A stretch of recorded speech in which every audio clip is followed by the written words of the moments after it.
सख्त राहों में भी आसान सफर लगता है।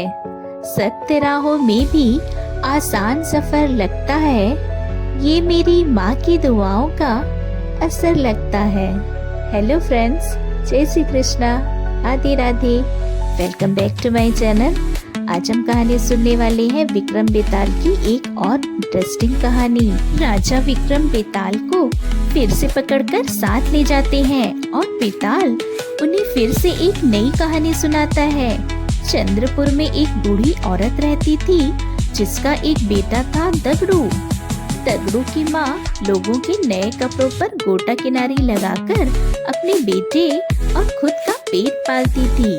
दगड़ू कुछ काम नहीं करता था, बस सारा दिन खाता और सोते हुए सपने देखता था। एक दिन उसे सपने में दिखाई दिया कि एक दूल्हे और दुल्हन को डाकू लूट लेते हैं। दगड़ू की माँ उसे कहती है कि वो हमेशा ऐसे ही सपने क्यों देखता है जिसमें सबका बुरा हो रहा हो। तभी गांव की एक औरत आती है और दगड़ू की माँ से अपने नए जोड़े मांगती है। तो दगड़ू उस औरत से पूछता है कि वो किसके लिए ये जोड़े बनवा रही है। तो औरत उसे बताती है कि उसका बेटा अपनी नई बहू को लेकर आ रहा है जंगल के रास्ते।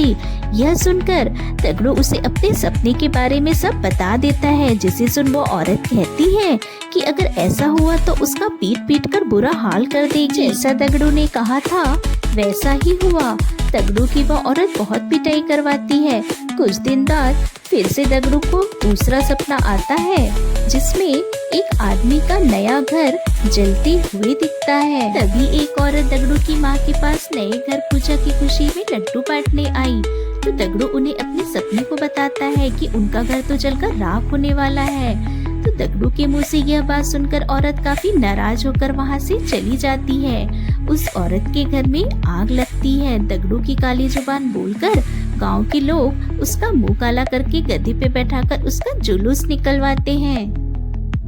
गांव वाले उसे गांव से निकाल देते हैं। दगड़ू को तो समझ ही नहीं आ रहा था कि सच इतना कड़वा क्यों होता है। वो जंगल में भटक रहा था। आराम करने के लिए एक पेड़ के नीचे लेटता है और सो जाता है। सोते ही उसे एक और सपना आता है। सपने में उसे महाराज दिखाई देते हैं जो उसे अपनी शरण में लेने के लिए आ रहे हैं। तभी उसे सच में महाराज के सैनिक उठाते हैं। दगड़ू उनसे मदद मांगता है, काम मांगता है। राजा उसे अपने यहाँ रात में पहरेदारी के लिए नियुक्त करते हैं। रात में राजा को सोनपुर जाना था, इसलिए वे जल्दी ही सो जाते हैं। राजा के कक्ष में अंधेरा होते ही दगड़ू भी सो जाता है और उसे सपने में सोनपुर नगर में भूकंप से तबाही होते हुए दिखाई देती है। अगले दिन सुबह जब राजा सोनपुर के लिए निकलने वाले होते हैं तो दगड़ू उन्हें आगाह करता है कि वो वहाँ ना जाए क्योंकि वहाँ पर भूकंप आने वाला है। रानी यह सुनकर राजा को रोक लेती है। अगले दिन राजा को गुप्तचर समाचार सुनाते हैं कि सोनपुर में भूकंप आया है और बहुत विनाश हुआ है। तो राजा दगड़ू को अपने पास बुलाकर कहते हैं उसे पता कैसे चला कि सोनपुर में भूकंप आने वाला है।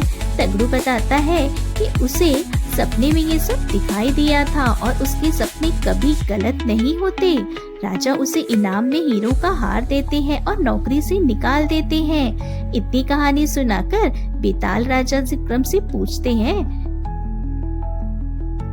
बताओ राजन, राजा ने दगड़ू को हीरो का हार दिया और फिर नौकरी से निकाल क्यों दिया? तो विक्रम बेताल के प्रश्न का उत्तर देते हैं कि राजा ने दगड़ू को इनाम इसलिए दिया क्योंकि उसकी वजह से उनकी जान बच गई और नौकरी से इसलिए निकाल दिया क्योंकि वह पहरेदारी छोड़कर सो रहा था। राजा को एहसास हुआ कि दगड़ू अपनी नौकरी के प्रति ईमानदार नहीं है, इसीलिए उसे निकाल दिया।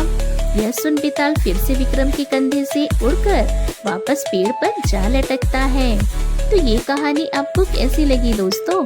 हमें कमेंट में बताइएगा जरूर। और हाँ, चैनल को सब्सक्राइब कीजिएगा, शेयर कीजिएगा। Thanks for watching.